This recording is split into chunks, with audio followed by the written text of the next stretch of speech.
Nous allons écouter ensemble une séquence d'une émission dominicale hier dans un média. Une séquence qui nous prouve à suffisance deux choses. Première chose, les médias ne jouent pas leur rôle.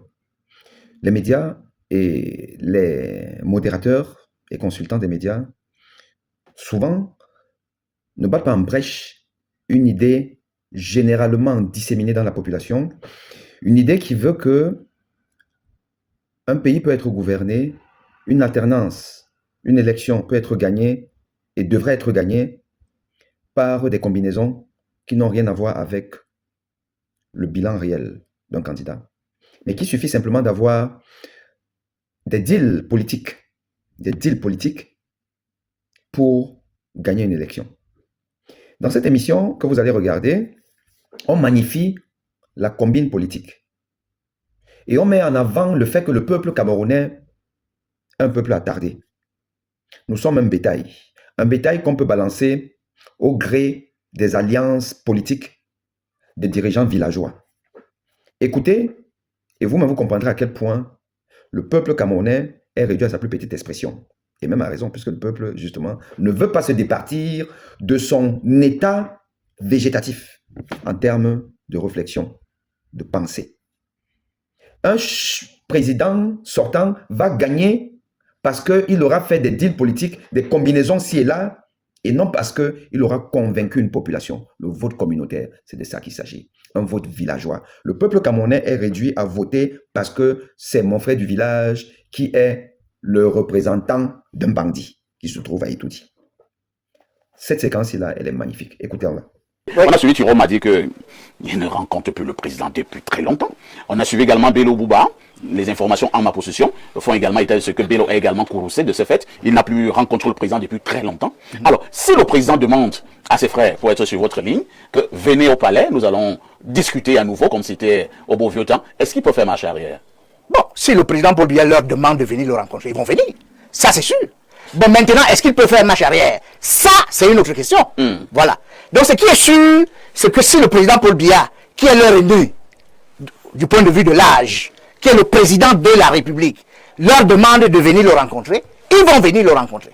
Mais je ne garantis pas qu'ils vont faire marche arrière. Mais la question que vous avez posée aux autres, à savoir si le président Paul Biya a perdu le Grand Nord. Je crois que le Grand Nord n'est pas une grosse structure homogène, monolithique.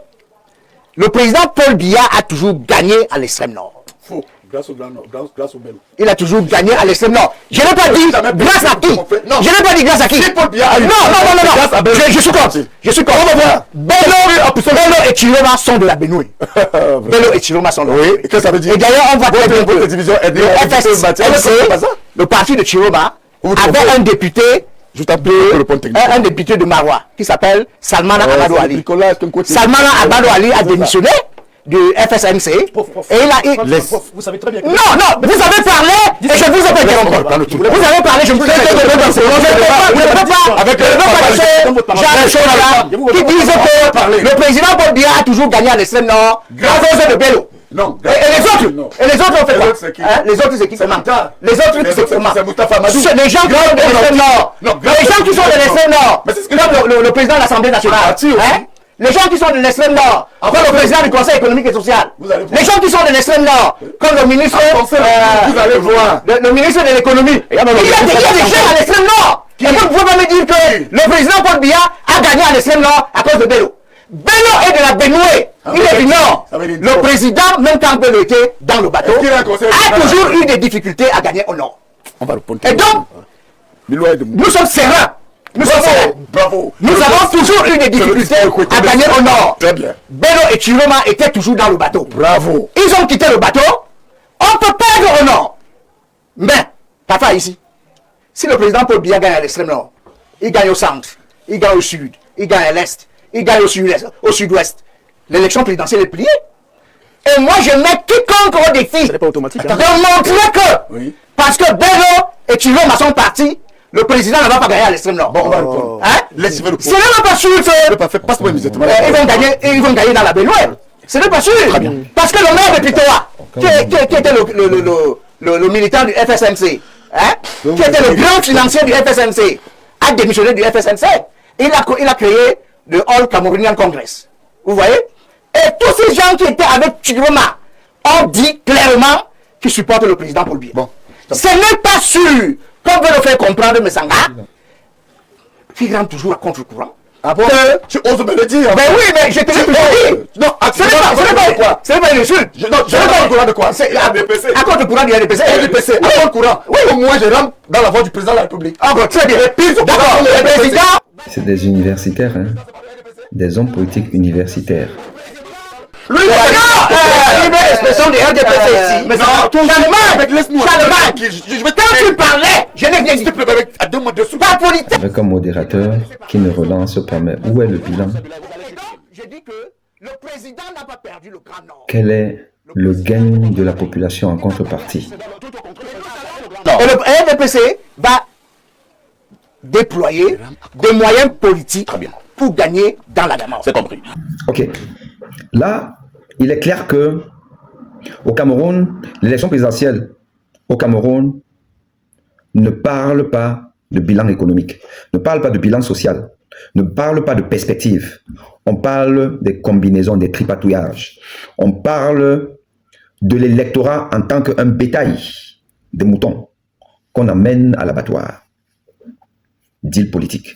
Et on sait ce que veut dire le mot deal politique au Cameroun, puisque nous sommes dans une société villageoise, de villageois, où des gens n'ont pas appris à faire la politique dans le sens de servir le peuple, mais se servir. Donc vous allez voir une élite, un membre influent du gouvernement, qui a toute une population acquise à sa cause, pas parce que il leur rend un service, pas parce qu'il a développé cette société, ou bien cette contrée, non. Simplement parce qu'il est l'élite du coin. Et le fait d'être une élite du coin vous donne tous les droits de vie ou de mort sur cette partie de la population. Et lequel droit vous transférez à celui même qui a aussi le droit de vie ou de mort sur vous, c'est-à-dire le président de la République. Voilà la stratification de l'organisation sociale au Cameroun. La sociopolitique au Cameroun, elle est faite de ça, de deals politiques villageois, communautaires. Tant pis pour vous, si vous n'avez pas l'eau, si vous n'avez pas l'électricité, si vous n'avez pas de route, c'est pas ça qui est important. Ce qui est important, c'est faire allégeance. Peuple camerounais, si tu ne te réveilles pas, si tu ne dis pas non à cet état de fait, tu seras ce que Thomas Sankara a dit, c'est-à-dire un peuple qui n'a pas la capacité de se révolter. Ne mérite pas qu'on s'apitoie sur son sort. Tu vas die, tu vas que die. Il n'y a rien à faire avec toi. La guerre économique. Rien que la guerre économique. Tu dois boycotter tout ce qui ne t'apporte pas le bonheur. Tu dois boycotter tes élites. Tu dois dire non à tes fausses élites qui ne servent à rien. Tu dois dire non à cette élection du 12 octobre qui ne sert à rien car l'issue est déjà connue. Tu dois boycotter les avoirs des hommes d'affaires camerounais qui payent leurs droits d'existence en tant qu'opérateur économique. A tout dit. Tu dois boycotter les affaires. Tu dois boycotter les avoirs français au Cameroun. Tu dois boycotter, tu peux le faire. Fais-le. Il faut paralyser l'économie camerounaise, la rendre inopérante, si tu veux voir l'ingérence étrangère positive, car c'est l'étranger qui tient les manettes au Cameroun. Il ne faut pas croire, le Cameroun, ce n'est pas un pays indépendant. Nous sommes un pays dépendant, dépendant d'une métropole qui se sert. Il est plus facile pour elle de se servir avec un président antipatriotique qui n'aime pas son pays, qui va tout donner. Et nous devons obliger, donc, l'Occident à revoir sa copie. Et nous devons imposer un dirigeant nationaliste.